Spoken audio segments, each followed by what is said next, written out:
সাথে বলল, আরে তো আসতে দাও, যেই আসুক কাজ তো আমাদেরই চালাতে হবে।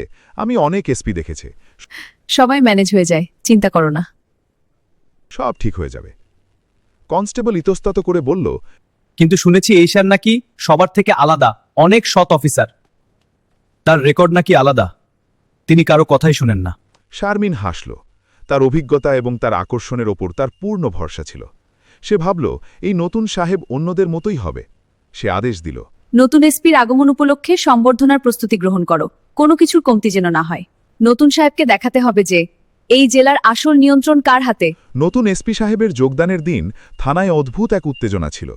সবাই ইউনিফর্ম ঠিকঠাক করছিল, ফাইল সাজানো হচ্ছিল, অফিস পরিষ্কার করা হচ্ছিল।